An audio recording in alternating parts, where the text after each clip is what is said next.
Today's show is sponsored by the ABV Barrel Shop. The ABV Barrel Shop is located in the St. Louis metro community of Arnold, Missouri. The ABV Barrel Shop is focused on one thing, single barrels. Best of all, you can try before you buy. Head over to abvbarrelshop.com to sign up for their email and text distribution so you know what they have in stock, what classes are coming up, and who from the industry may be coming in to visit. The ABV Barrel Shop. It's where single barrels live. We are also sponsored by the Bar to Go. The Bar to Go offers traveling minibars that are no bigger than a small purse or toiletry bag. Best of all, they are fully customizable so you can create the perfect piece that is unique for you. If you own your own business, what a fun and unique way to promote what you do. Check them out online at thebar2go.com. That is the number 2 in the Bar to Go. If you have wholesale questions, call my friend Isabel Clark at 504-481-1297. Finally, we are sponsored by the Neely Family Distillery. NFD is a family-owned business that keeps ringing up awards in the spirits world. Head to Sparta, Kentucky to experience the family history, award-winning spirits, and meet the Neely family. Check them out online at neelyfamilydistillery.com. Now, on to the show. Let's drink!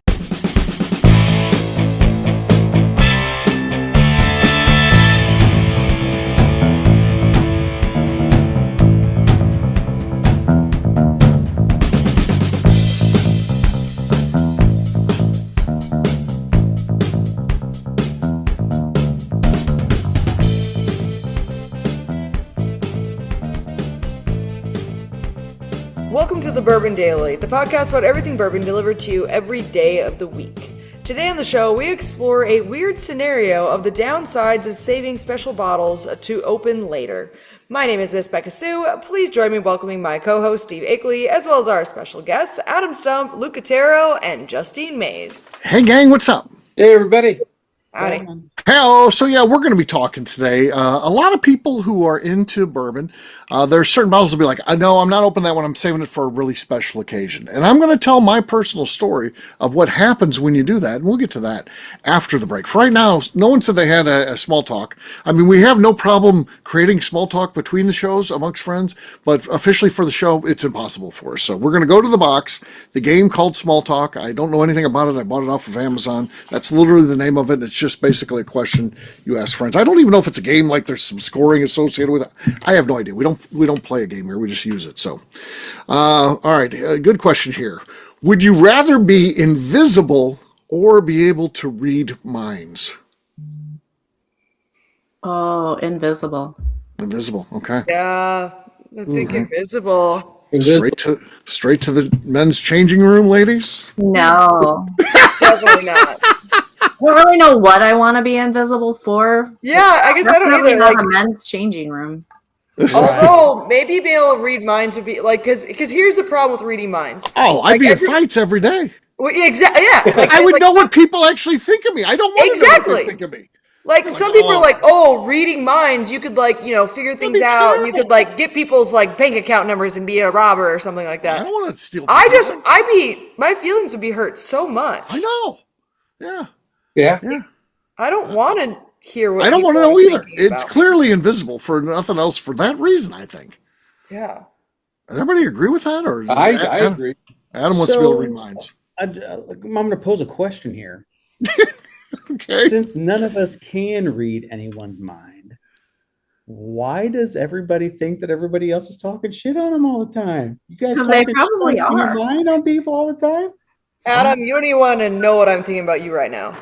That's fine. There you go. There you go. There you In go. that case, I would choose reading minds, please. Thank you. Eh.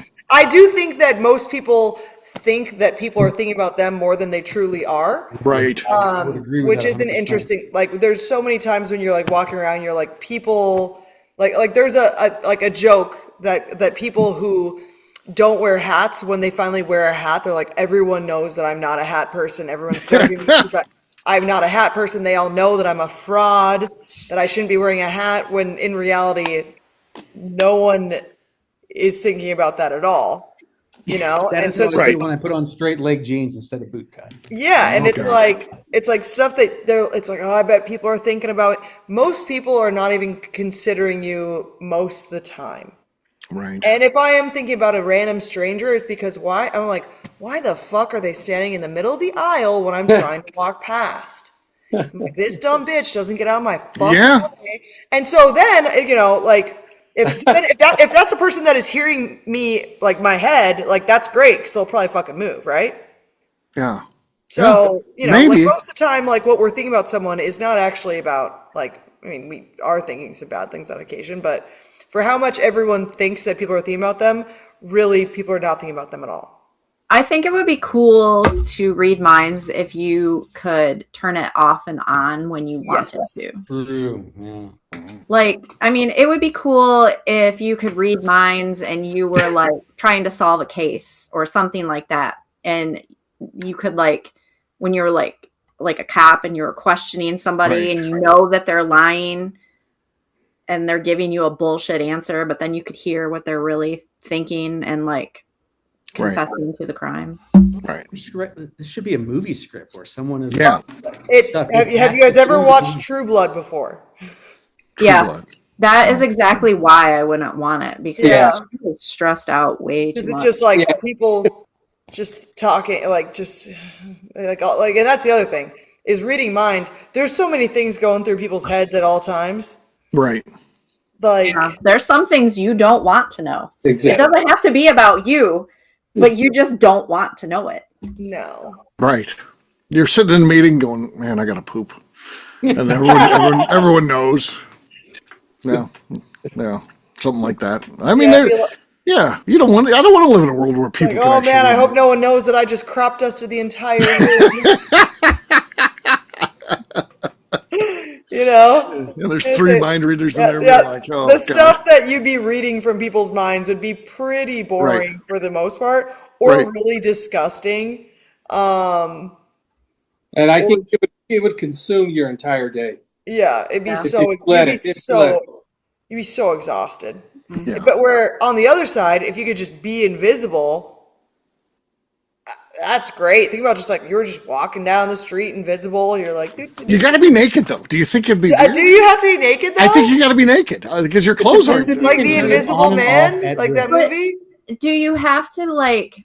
You got to be naked. If you had the ability to be invisible, like, can you turn that off and on when you want to? Like, I would want to be invisible and, like, being in my manager's office when she's talking to my pain in the ass coworker, and then bam, all of a sudden, like, I appear in the corner. Like, that would suck. Yeah, what if you only go invisible, like, when you, like, are, like, get anxiety or something like that? All of a sudden you just disappear and all your clothes drop to the ground, and then your stress is relieved, and all of a sudden you pop back, but now you're naked, so now you're stressed again. Justine's in that meeting. She's in the meeting with the coworker and the boss, and the coworker's like, man, I just hate Justine. She's useless. Also, she turns herself non-invisible, like, aha! But then the joke's on her because she's naked. They're like, Justine, why are you in here? And why are you naked right now? I immediately get fired. Yeah. Yeah, maybe reading minds.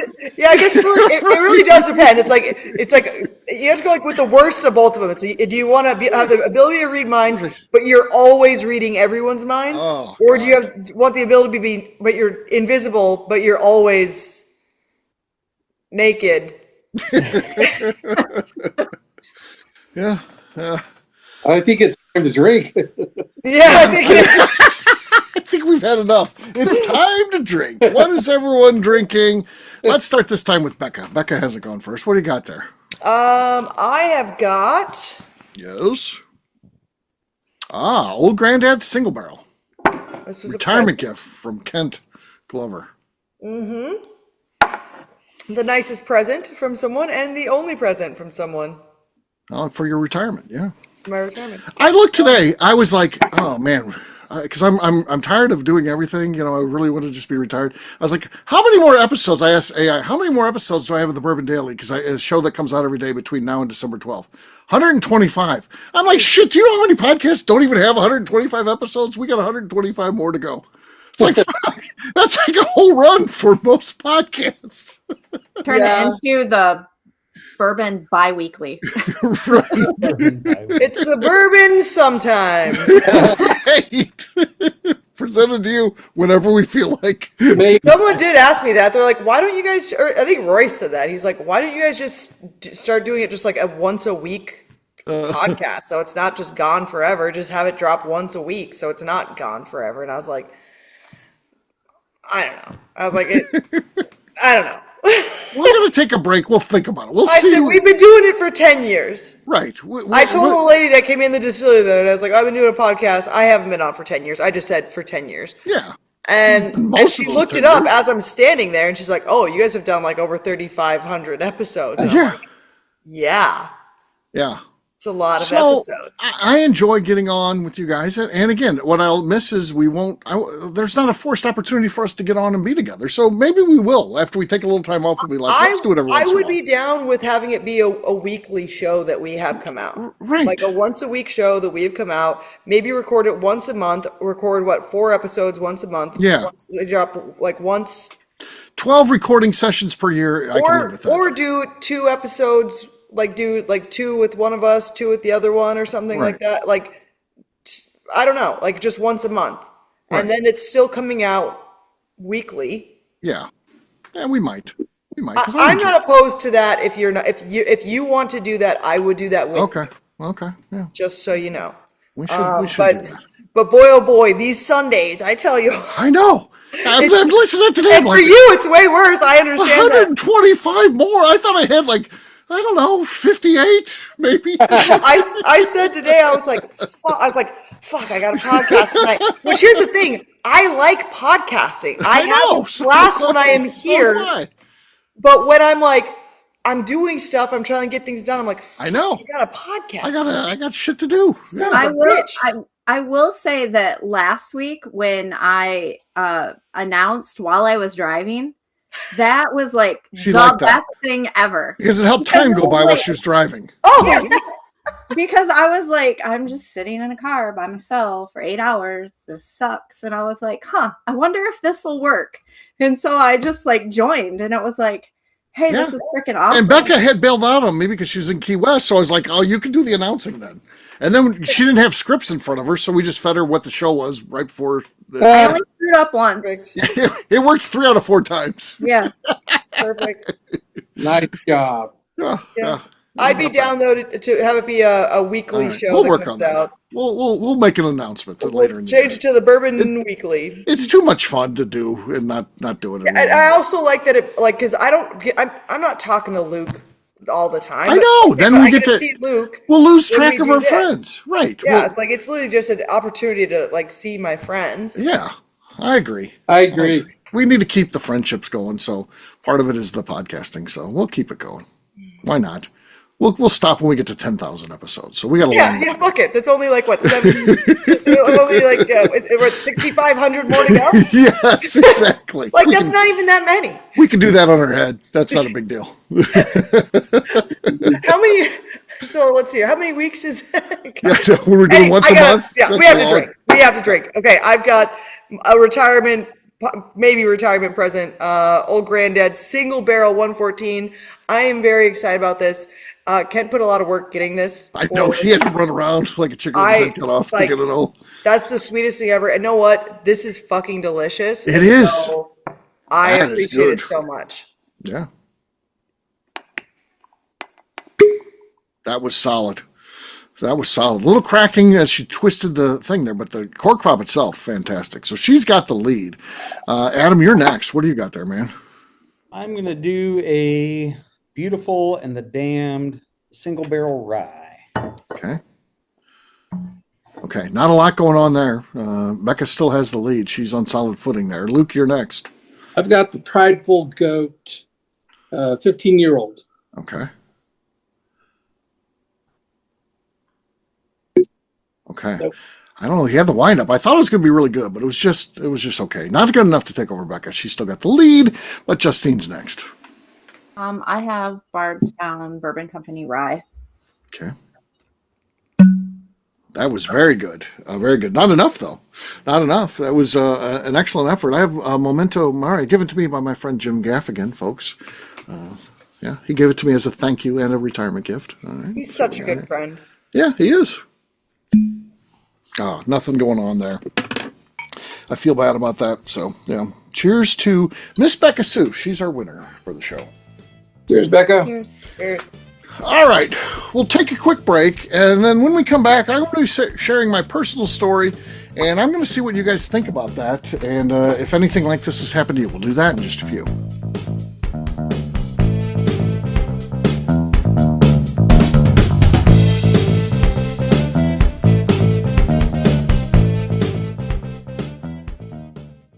Okay, let's talk about the people that make these shows happen. First up is the Stave and Thief Society. Via their in-person class at Moonshine University in Louisville, Kentucky, the Stave and Thief Society is the place where you, a bourbon enthusiast, can expand your knowledge and emerge an executive bourbon steward. In 2017, I completed my executive bourbon steward certification. It's the most comprehensive bourbon certification available and connects you with an expansive network of bourbon enthusiasts and professionals. Check out the full listing of in-person and online certifications and join the society today by enrolling at staveandthief.com. Speaking of executive bourbon steward certification, the ABV Barrel Shop in St. Louis, Missouri has developed a unique partnership with the Stave and Thief Society to offer a preparatory class to assist you in getting your executive bourbon steward certification. This prep class costs only $25 and is available to take live or online via Zoom. Graduates of our class receive a coupon code good for 15% off your executive bourbon steward certification held in Louisville, Kentucky. This saves you almost $90. Additionally, you can collaborate with fellow attendees to split travel costs when you go to Louisville. If you're interested in signing up for the class, simply head over to abvbarrelshop.com and check out the classes and events page. Last but not least, we are sponsored by Neely Family Distillery. Royce Neely is the 11th generation distiller in one of America's oldest distilling families. A visit to Neely Family Distillery takes you through family history, where you can see all the artifacts and newspaper clippings through the years from this family that started distilling in America after James Neely arrived from Northern Ireland in 1740. Today, Royce Neely and his team are crafting some of the best spirits in America. Their bourbon and absinthe offerings keep winning top honors in spirits competitions. Recently, their absinthe made history as the first platinum winner in the absinthe category at the San Francisco Spirits Competition. Neely Family Distillery is definitely a bucket list destination if you are a bourbon fan. Learn more about their spirit offerings, visiting their facility, and the awards they have collected over at NeelyFamilyDistillery.com. And now, back to the show.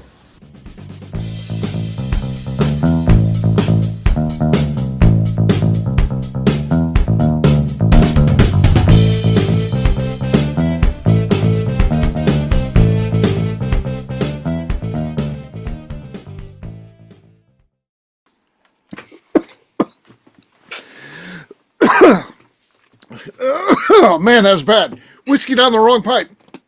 Help me. Careful. And you're listening to the Bourbon Daily. Welcome back to the Bourbon Daily. Steve's going to tell us something about saving special bottles. Yeah, this is a weird offshoot of, and a lot of people say that. I'm not the only one. I'll have people be like, well, how many bottles you got in your collection? They'll tell me, and they'll be like, and I got these really cool ones. I'm like, okay, you drinking those? They're like, no, saving them for a special event. And what happens is I've been a bourbon drinker for a long time, and I've been through all of this stuff, and I have enough of these quote unquote special bottles, things like, the Al Young from 2017 or whatever it was, or the Booker's Rye and stuff like that. And I've always been like, I open everything. I'm going to open this eventually. And then you hold it onto it long enough and people can't find it anymore. And suddenly it's not, a $150 bottle like you paid for it. It's worth, $3,000, $4,000, $5,000. And I don't know that I can open a $5,000 bottle. Now it feels like I can't get that sort of enjoyment out of it. It feels like it's too much. I don't ever have a special enough occasion where I'm going to be opening up a bottle that's worth $5,000. So I've kept them long enough where they've exceeded the enjoyment I can get out of it in value. So now I think I got to sell some of them or something. I got to move some of these. Yeah. But you didn't spend that on them. No, I spent, whatever the retail price was. Again, Al Young, I think, was $100 when I bought it in 2017. Oh, open that thing. God dang, dude. Yeah. But Adam, that's easy for you to say. If you had a bottle that you accidentally saved on, and I came over to your house, I'd be like, do you know about this one? That's worth $3,000. I don't think Adam Stumpf would be like, let's just open that damn thing up. I think he'd be like, where can I sell it? I opened the only bottle of Old Monroe, historical Old Monroe that I knew was in existence, and opened it and drank it. That being said, you wanted to run the spectrometer on it, so you knew you had to open it for that. You wanted to back into what is the mash bill and all that kind of stuff. So if that's not into play, I get it. That's also a savvy business move to say, hey, we're making the exact same thing they did. Fair There's a little bit. There's a little twist there. little twist, little caveat. Okay. If someone brought in another one, it'd be interesting to see if you pop that one open because now you've tasted the old stuff. I 100% would. Okay. I actually had a text string with a buddy the other day. He found a bottle, like they moved like 20 years ago, stuff out of his parent or her parents' house, and or his wife's parents' house. Anyway, I'm trying to pull up the text string. It's a bottle that was distilled in 1917 and bottled in 1934, and he was like, what's the value, blah, blah, blah, blah. And I was like, dude, like that doesn't matter. Like, think about what happened in that bottle. That distillate was put in the barrel before Prohibition and put in the bottle after Prohibition. Like, if you don't open that and drink that, just like, you're crazy. It doesn't matter if somebody would give you $5,000 for that bottle. Fucking open it and drink it. But Adam, I've been a big time bourbon person with had up to, I don't know, well over 1,000 bottles in my collection at one time. And again, always been buying special ones and buying doubles of special ones and things like that. And if I could tell you, I have 50 bottles that are worth easily could be sold for $100,000. Do you think I'm better off just drinking that? Or do you think I'd be better off taking that and selling those and taking the money? Because that's an interesting thing. When we're talking about one bottle, the economies of scales change. When I can tell you I have a lot of these type of bottles. What do you do? What do you do when that happens? Yeah, I guess if you've got a whole pile of them, and they're almost commoditized to you, right? Like no one is more special than the other. Correct. And the outcome is a bigger beach house. The beach house money. It's all beach house money at this point. Yeah. Yeah, I got it. Yeah. The golf cart I want to get. You know how much those golf carts are? The street legal ones with all the cool stuff. The lift, the tires, the wheels. I get like it. $15,000. Yeah, $15,000. I mean, I could just take that out of the bourbon money.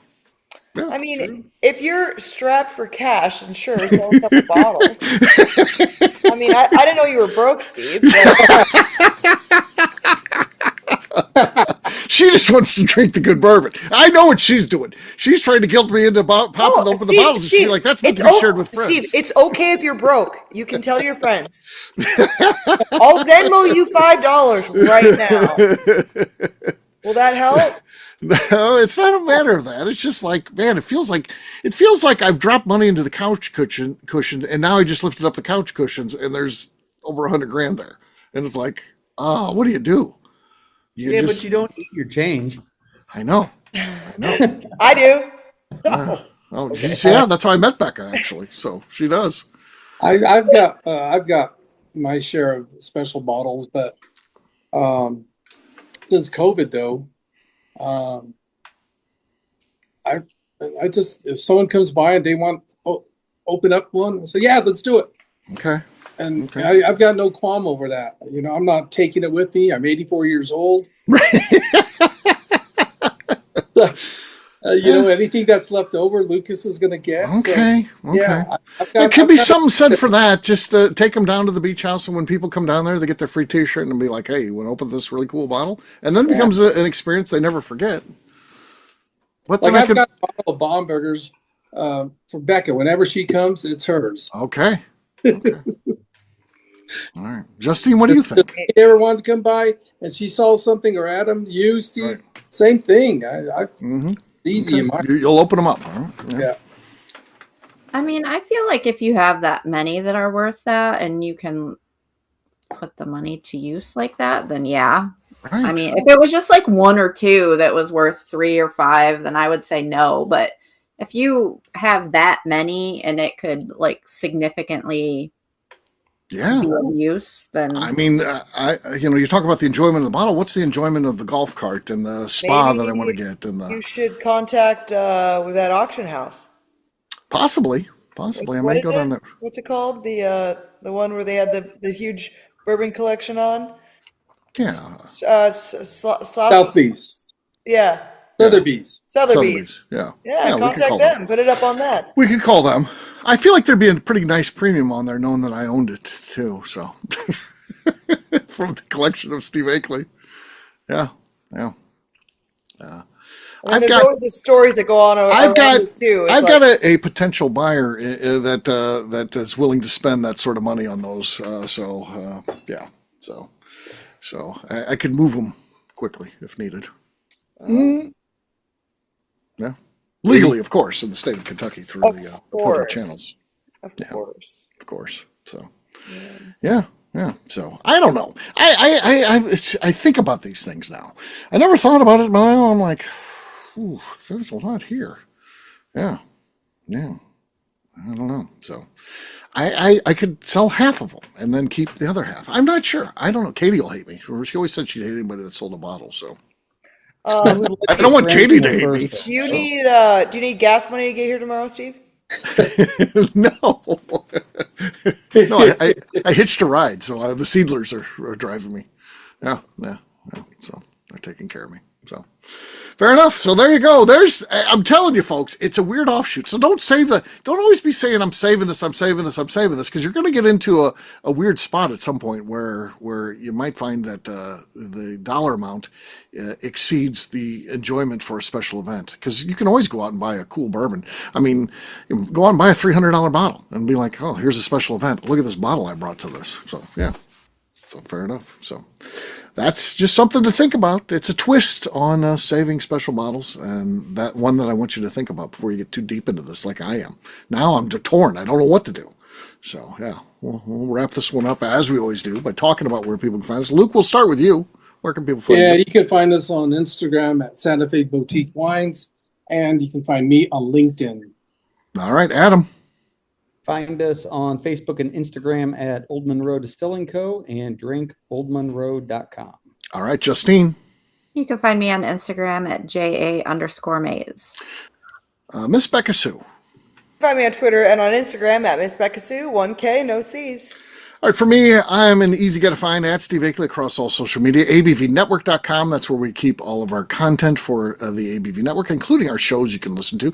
ABVBarrelShop.com, we have what's going on at the Barrel Shop. That includes events, what we have in stock, all kinds of cool stuff. Again, ABVBarrelShop.com. Check out Copper Road Experiences, got a lot of cool things happening there. And last but not least, Bourbon Sasquatch on YouTube. That'll do it for today. We'll have a brand new show for you tomorrow. Oh, Becca, anything to say before we get to that point? I'd just like to remind the audience to please give us a 5-star review that includes comments. It helps new people find the show, which is very important to us. If you like what we're doing, we ask you please visit our Patreon page at patreon.com/the ABV Network. Great job today, gang. For audience, we'll have a brand new show for you tomorrow. Looking forward to that. Until then, take care, everybody. See ya. Bye. Good night. Peace.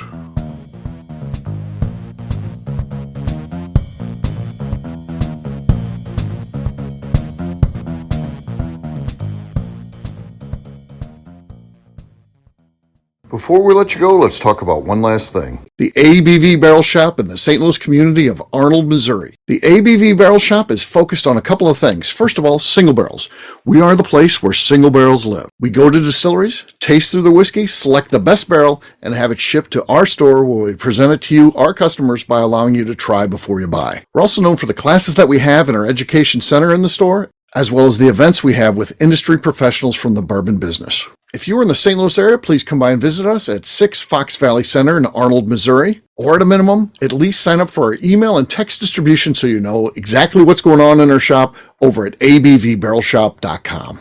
This is Steve Akeley, owner of the ABV Network, signing off. We thank you for listening to our programming and truly appreciate your support. The Bourbon Daily is part of the ABV Network. For more information or to become a sponsor, please visit abvnetwork.com. Thanks for listening and cheers. This has been a Steve Akeley production.